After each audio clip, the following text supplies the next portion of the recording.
Okay, so it's now my great pleasure to introduce to you Juan Gonzalez Vilaro. I think we're seeing around the world that food issues are making headline news more and more. We heard Jamie Oliver talk about one side of food issues, which is the obesity problem. The other side, there's the billion people overeating. There's also a billion people going to bed hungry.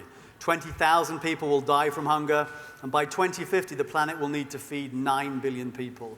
And unfortunately, the natural resources we have to do that are running out. Food security, as many of the problems and the issues we're talking about over these 2 days, is a very complex problem, and there isn't one solution. But every solution needs awareness amongst the next generation. So launched in March 2011 to students across some of Europe's leading universities, Thought for Food is a one-of-a-kind initiative aimed at generating fresh ideas to tackle the world's escalating food issues. So in a minute, we're going to hear from Juan Gonzalo Vilaro, who is Head of Public Policy and Partnerships at Syngenta, and some of his students who've been developing those fresh ideas. But first of all, let's have a look at the video. If we could run that, please. Every single day on our peculiar planet starts the same way. Nearly 1 billion people wake up knowing that they will go to bed hungry. Their day will revolve around the search for food. They will sweat, scavenge, beg, and steal to find food enough to stay alive. 25,000 people today will fail to outrun their hunger. And on the same planet, at the same moment in time, hundreds of millions will wake up fat and overfed. They will eat dangerous portions and waste still more. 30% of the world's food is thrown out every day. And this perverse imbalance continues day after day. Half the world starves. Half the world eats their way into crisis. This is the world we've been given. This is the world they've made. Now who's gonna do something about it? Will it be these guys? Are the same interests that made this world going to change it? Or is it our turn? Are we ready to make the world a better place for 9 billion people? This is our time. Our planet. Our problem. Let's be bold. Let's change the world.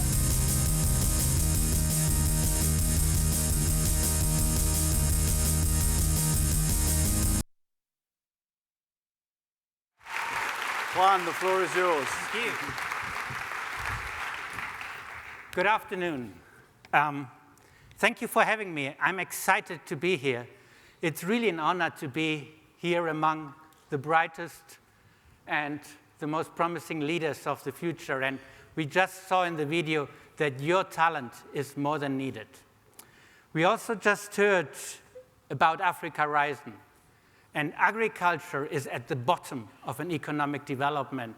And so the Thought for Food campaign is related to many of those global issues that we need to tackle.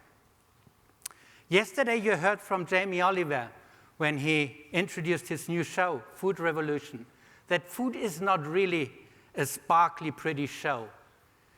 But what he wants to do, and I think that's the cause of today as well, is to get as many ambassadors for change as possible, because it's desperately needed.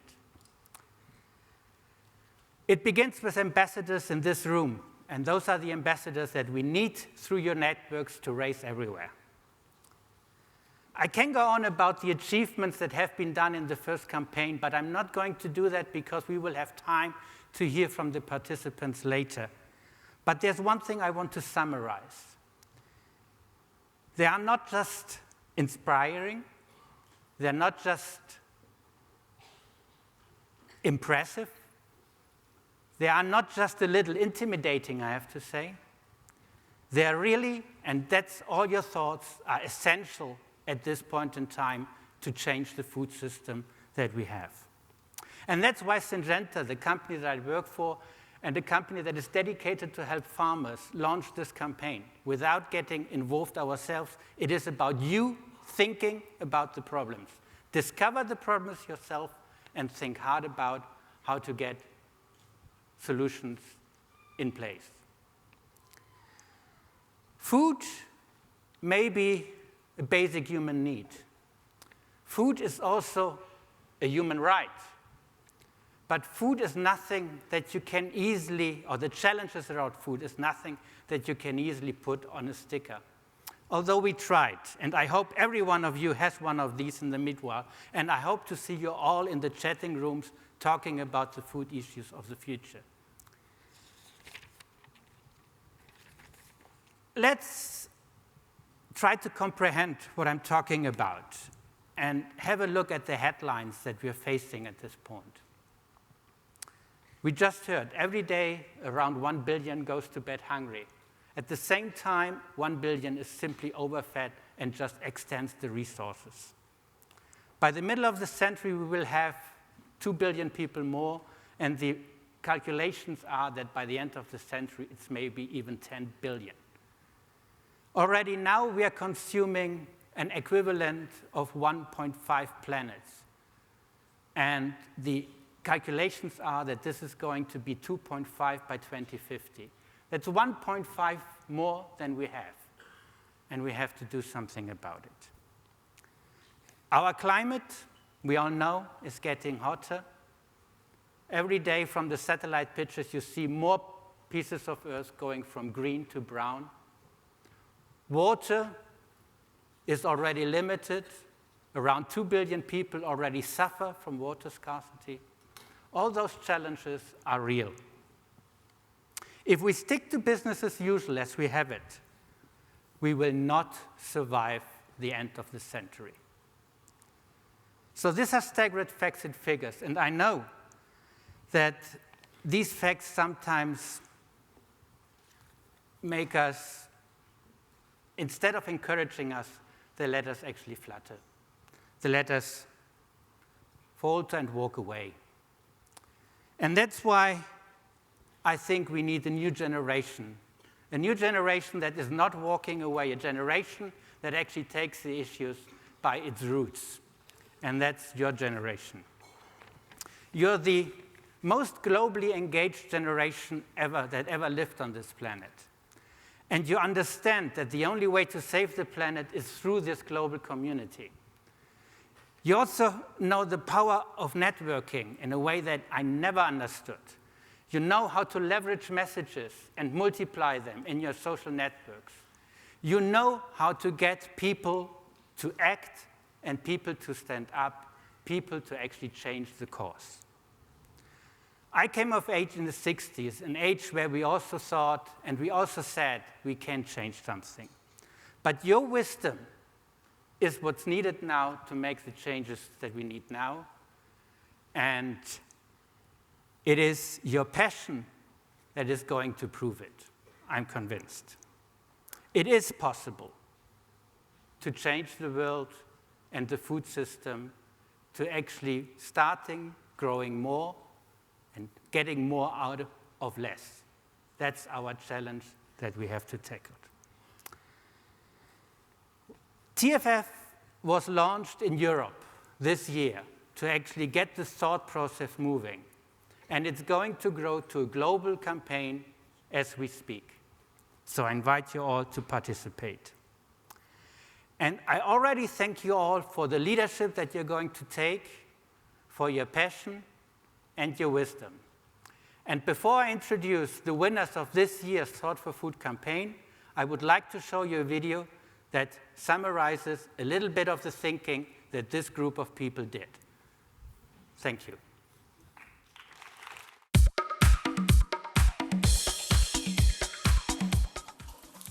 You join us here in the Zero Food Waste Challenge here with contestant Kelly. Let's do this.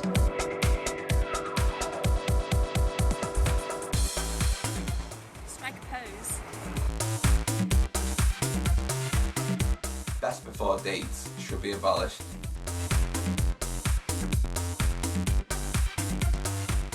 And it's a smartphone app targeted for all smartphone users called Wolf My Food. I love it. I'm in. Me too.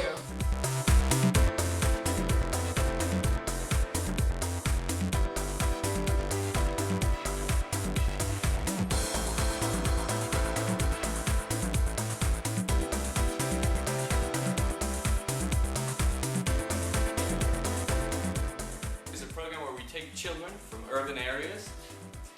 They don't know that the milk actually doesn't come from the milk container, but from the cow.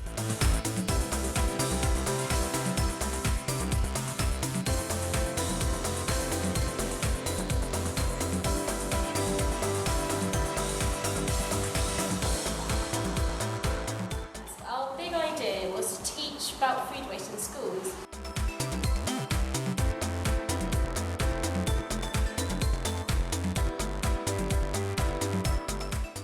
next idea in raising awareness for the issue of food security is to hand out bookmarks at our local libraries and bookshops. A generation of children who were born into a junk food culture, but we need to break the cycle.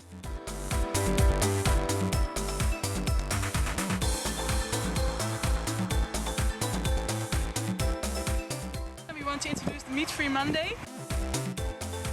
This giant frying pan will catch and fry locusts. Here's some locusts, let's cook them up and see what they taste like. Master Chef quality. Yummy, yummy.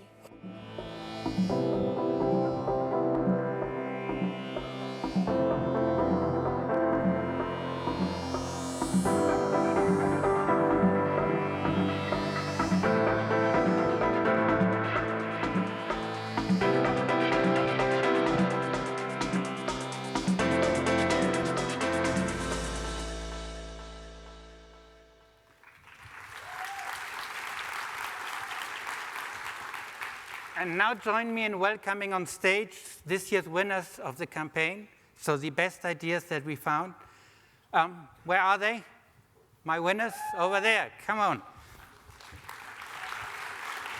Let me introduce Semi Doken, Imperial College. Adrian Atrup, University of Reading. Come on. Sylvia Gradikova, Imperial College. This doesn't fit. Hey, Kenny O'Donnell, Imperial College. Katharina Rodrigo, University of Reading. Who are you? Manpreet Singh. It's not the order. Yeah, Manpreet Singh, Wageningen University. Now I'm totally out. Katie? Ilona. Ilona, welcome. Hey, Luke, come on. Takes me too long.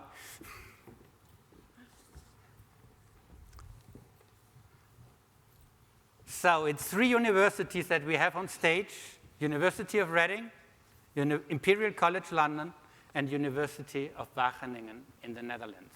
Those were the 3 ideas that won this year's campaign from a total of, I think it was 12 teams participating. Let's start with you folks. Semi, why should we care about food security? Well, we should care about food security for the simple reason that 1 billion people go hungry every day.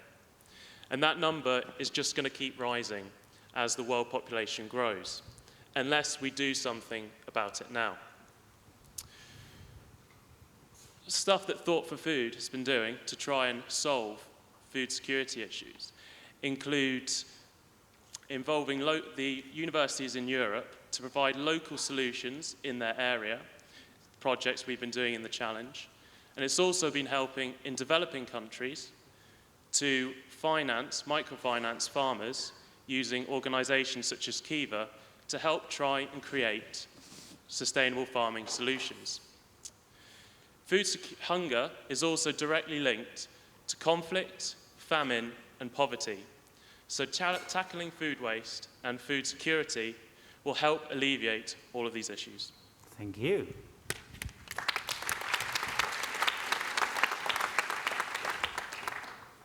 So, Adrienne, do you think it's really possible to achieve food security in the systems as we have them for 9 billion? We've proven before that it is possible, and really we have no choice but to believe that we can do it again. However, unlike the Green Revolution of the 1970s, this time our increase in production must truly be on a global scale. Furthermore, current agricultural production systems around the world are not sustainable, and moving forward, this must be changed. Resources such as soil and water must not be viewed simply as inputs into a production system, but as our lifeblood, because our very existence depends on their health.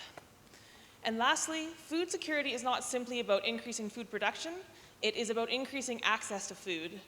There are a number of social, political, and economic barriers that greatly limit people's ability to access food, and in order to achieve worldwide food security, these must be addressed. Great thinking, thank you. So, Slavina, what do you think is the biggest hindrance that we have to overcome the issues? I think that well, most people immediately would say, you know, the biggest obstacle that we face is actually the complexity of the problem, because it involves so many different aspects that are all huge and, you know, seemingly impossible to tackle. But I don't think that that's the case. I think the real obstacle is our own ignorance and our apathy. We, you know, you and I need to educate ourselves about the food that we eat. And, you know, perhaps more importantly about the food that we don't eat, but the food that, you know, sits on the shelves of our fridges and our supermarkets and just rots. And once we know what we need to do, we just need to do it. You know, we need to chip away at the problem one bit at a time so that we gather enough momentum to change the food system and make it sustainable and equitable, which is the most important thing. Whoa.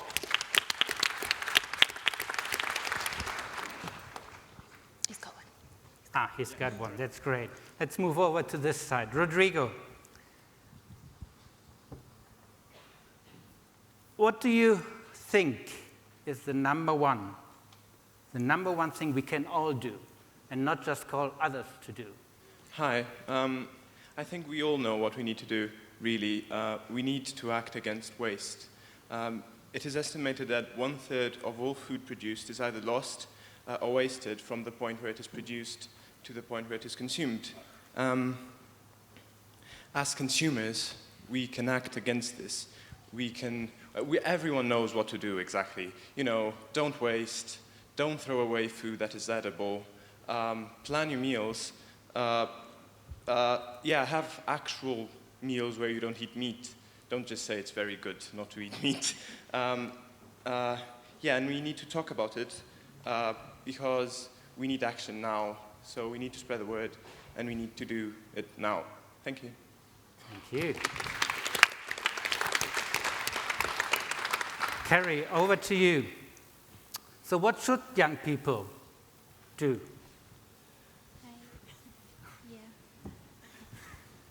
Okay, well, I think the best thing that we can learn is respect. Respect for the food that we have and that others don't have. I think we need to respect where our food comes from, what the food that we put on our plate is, and how we deal with the food that's left on our plate afterwards. And hopefully there shouldn't be too much left on our plates afterwards. Now, I know these are all really small steps, but united small steps can make such a difference if we all did it, if we all had the passion for food that we're all trying to convey sitting here. We want you to feel the love and the passion, and like, I know that most of you here hopefully do. So. Thank you.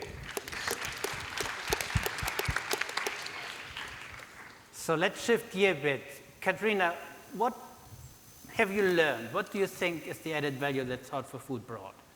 I think, above all, the Thought for Food Challenge opened my eyes to the potential that local solutions have to help solve global problems. I think we've learned how to come up with such solutions in a creative way and how to start implementing those solutions in the community. It was definitely a great opportunity to learn how to liaise with the media, to get the word out, to reach other people, and to inspire them to join our cause. Thank you.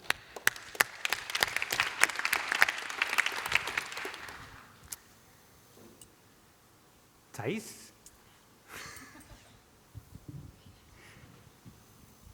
What do you think is the role of global business in this context? I can be short in this. First, businesses should be open-minded about this topic. And second, businesses should listen to our ideas. Businesses can really make people aware about these issues. So, at first, businesses can just making people aware about food security, so looking to their employees. Second, they can also make it broader. They can support ideas like us, so in the future. This is actually what businesses could do. Thank you. Luke. That's me. Luke, what impacted you most in the campaign and this very intense experience that you had with Thought for Food? And what is your most memorable thing? What impacted me the most is I think that we as an individual can make a change. And that with only a small change in our lifestyle. My team and I made up an idea to eat no meat for only 1 day in the week. Because meat production is really inefficient and gives a lot of pollution.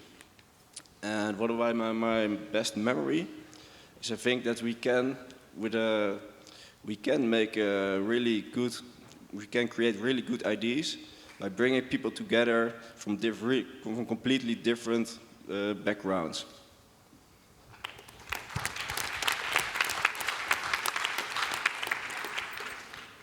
Manpreet, I hope it's not just a one-off. So what are you going to do about the issues now that the first campaign is over?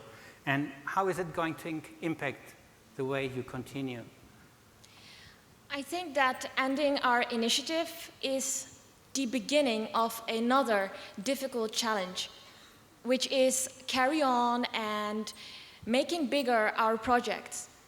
Now, we see a great opportunity in creating a Meatless Monday enterprise. So with the support of our university, we can have a meatless food stand, and so at each Monday, and we can distribute to students simple recipes and allow them to taste or to sample vegetarian dishes.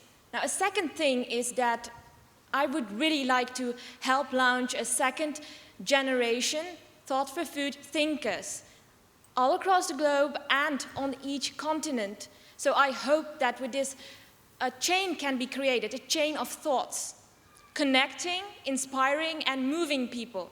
Now, at last, I really loved the short movies we made during promoting our projects, and it made such a fabulous impact, it had such a fabulous response, that we will continue doing this, and we will use the social medium like YouTube and Facebook to bring across serious thoughts, but with a bit of humor into it. That was it. Thank you.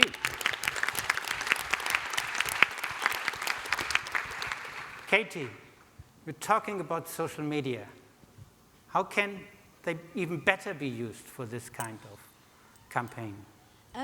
Well, we found in our own projects that social media sites were really useful because although we were only able to actually implement our project in the UK and in our local town, through the Facebook group we set up, we actually had contact with people all over the world, and we heard from people in Nigeria, people in the USA, people in Cyprus, and they were really interested in what we were doing. And I think, as we all heard yesterday in the Changing Media plenary, we can all be activists by using social networking sites, and we can all promote the causes that we believe in. And even as Carol Stone said earlier today, word of mouth is the best way to bring about change. And through using social networking sites, we can bring about messages through word of mouth, but to hundreds of people at the same time. Great, thank you. So Ilona, how can young people around the world learn from the experience you have made? I think from our experience, young people can learn and they should realize two main things. One thing, that you don't need a lot of power and money to really do things, because we were just a group of 5 students in a team, or even less, and we could still do really amazing things. And the characteristic of young people is that they have really a lot of energy, and if they strongly believe in their ideas, they can really do a lot. And the second thing to realize for young people, but also older people, is that small local initiatives, which are quite easy and feasible to do, in the long term are bringing really global effects.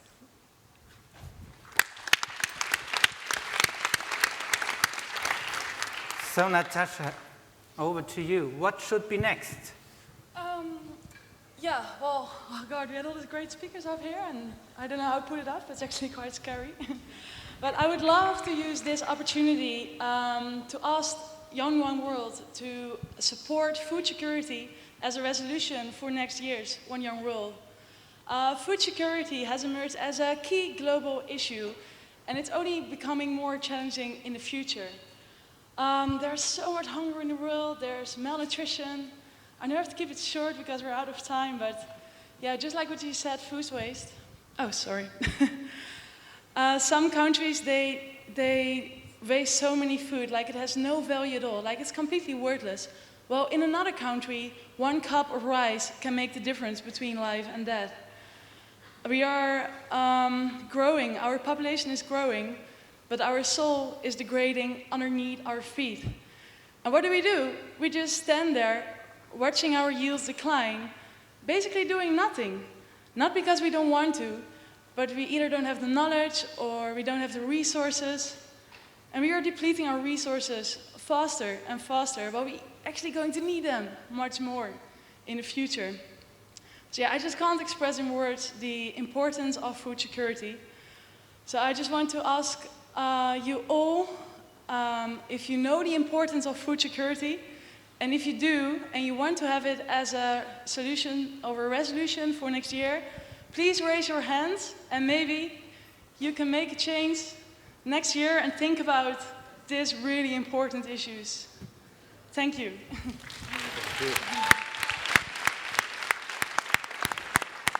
So, we want to do a call on all of you. Join our project, join your ideas with us. Join us on Facebook, join us on Twitter, join wherever you can, and share your ideas with us. Because we young world, we can change and we can make ideas to fight against food security and to give other people opportunities. Thank you.